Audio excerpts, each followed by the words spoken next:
అంతకుముందు 5 సంవత్సరాలు చంద్రబాబు ముఖ్యమంత్రిగా ఉన్నారు. చేతనైందా చంద్రబాబు గారికి ప్రత్యేక హోదా తేవడం? ఇప్పుడు జగనన్న గారు 5 సంవత్సరాలుగా ముఖ్యమంత్రిగా ఉన్నారు. ఏం పీక్కున్నారు? ఏం చేశారు? ఏం గాడిదలు కాశారు? ప్రజలకు ఏం సమాధానం చెప్తారు? ప్రజలు నమ్మి కదా మీకు ఓట్లేసింది. 5 సంవత్సరాలు అధికారంలో ఉండి ఒక్కసారంటే ఒక్కసారైనా ప్రత్యేక హోదా గురించి మాట్లాడారా? మాకు పోలవరం ఎందుకు కట్టడం లేదు అని మాట్లాడారా? మాకు కనీసం రాజధాని లేదే, మా పరువు ఏం గాను అని ఒక్కసారంటే ఒక్కసారైనా కేంద్రం నిలదీశారా? ఎన్ని వాగ్దానాలు ఉన్నాయి, ఒక్కటంటే ఒక్క వాగ్దానాని కోసం పోరాటం చేయలేదు. అందుకే రాజశేఖర రెడ్డి బిడ్డ మళ్ళీ రాజశేఖర రెడ్డి గారు ప్రేమించిన ఆంధ్ర రాష్ట్రంలో అడుగు పెట్టింది. నా గుండెలో నిజాయితీ ఉంది, నా గుండెలో నిజాయితీ ఉంది. నా పుట్టింటికి మేలు చెయ్యాలి అన్న తపన నాలో ఉంది. అందుకే ఆంధ్ర రాష్ట్రాలలో అడుగు పెట్టింది రాజశేఖర రెడ్డి బిడ్డ. పోలవరం ప్రాజెక్టు వచ్చేంత వరకు కొట్లాడతాం, స్పెషల్ స్టేటస్ వచ్చేంత వరకు కొట్లాడతాం, రాజధాని సాకారం అయ్యేంత వరకు కొట్లాడతాం. ఆంధ్ర రాష్ట్ర ప్రజలకి హక్కు అయిన ప్రతి వాగ్దానము నిలబెట్టుకునేంత వరకు రాజశేఖర రెడ్డి బిడ్డ ఇక్కడ నుంచి కదిలేది కాదు. మళ్ళీ చెప్తున్నాం ఆంధ్ర రాష్ట్ర ప్రజలకు, మళ్ళీ హెచ్చరిస్తున్నాం ఆంధ్ర రాష్ట్ర ప్రజలను. ఇదే బీజేపీ పార్టీతో ఒక్క వాగ్దానం కూడా మనకు నిలబెట్టుకోకపోయినా, ఒక్క రకంగా మనకు మేలు చేయకపోయినా, ఇటు జగనన్న గారు అటు తెలుగుదేశం చంద్రబాబు గారు ఇద్దరు పొత్తు పార్టీలు అయ్యాయి బీజేపీ పార్టీకి. ఈ 2 పార్టీలు తొత్తు పార్టీలు అయ్యాయి బీజేపీ పార్టీకి. అందుకే చెప్తున్నాం బీజేపీ పార్టీకి వేరే ఓటు అవసరం లేదు. వైసీపీకి వేసిన ప్రతి ఓటు బీజేపీకే పడుతుంది, తెలుగుదేశం పార్టీకి వేసిన ప్రతి ఓటు బీజేపీ ఖాతాలోనే పడుతుంది, జనసేనకు వేసిన ప్రతి ఓటు బీజేపీ ఖాతాలోనే పడుతుంది. వీళ్ళందరూ ఒకటే, మన కంటికి కనిపించవు కానీ వీళ్ళందరూ అక్రమ పొత్తులు పెట్టుకున్న వాళ్ళే.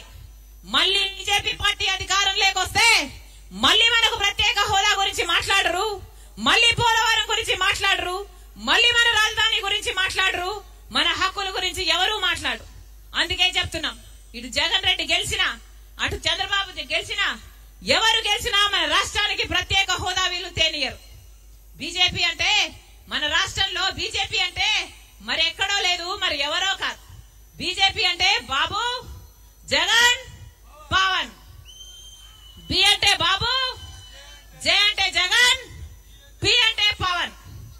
దేశం మొత్తంలో బీజేపీ అంటే వేరే అర్థం ఉంది కానీ మన రాష్ట్రంలో మాత్రం బి అంటే బాబు, జే అంటే జగన్, పి అంటే పవన్. ఇదే బీజేపీ.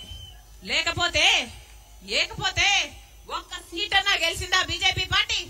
ఒక్క ఎమ్మెల్యే ఉన్నాడా బీజేపీ పార్టీకి ఆంధ్ర రాష్ట్రంలో? ఒక్క ఎంపీ అయినా ఉన్నాడా ఆంధ్ర రాష్ట్రంలో బీజేపీకి? అయినా కూడా ఒక్క ఎంపీని గెలవకపోయినా, ఒక ఎమ్మెల్యేని గెలవకపోయినా ఈరోజు బీజేపీ పార్టీ మన రాష్ట్రంలో రాజ్యం ఏలుతుంది. ఎందుకంటే ఇటు చంద్రబాబు గారు ఇటు జగనన్న గారు బీజేపీ పార్టీకి గులాంగిరి చేస్తున్నారు కాబట్టి, వీళ్ళు తొత్తుల పార్టీలు కాబట్టి. అందుకే చెప్తున్నాం అప్రమత్తంగా ఉండాలి ఆంధ్ర రాష్ట్ర ప్రజలు. మనకు ప్రత్యేక హోదా రావాలి అంటే ఒక్క కాంగ్రెస్ వల్లే సాధ్యమవుతుంది అని మళ్ళీ చెప్తున్నాం. రాహుల్ గాంధీ గారు చెప్పిన మాట, అధికారం లేకొచ్చిన మొట్టమొదటి రోజే మొట్టమొదటి ఫైలు మీద, అది కూడా ఆంధ్ర రాష్ట్రానికి చెందాల్సిన ప్రత్యేక హోదా ఫైలు మీద నేను సంతకం పెడతానని రాహుల్ గాంధీ గారు చెప్పారు.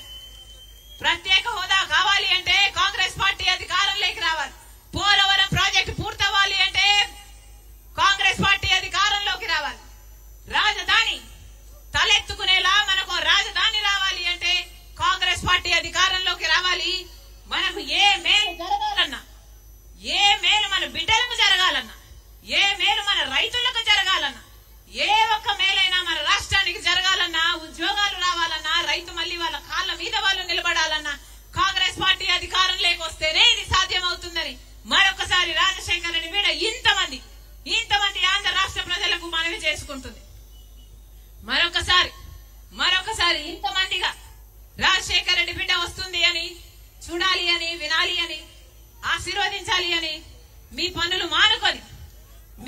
మానుకొని నా కోసం మీరు సమయం చేసుకుని వచ్చారు.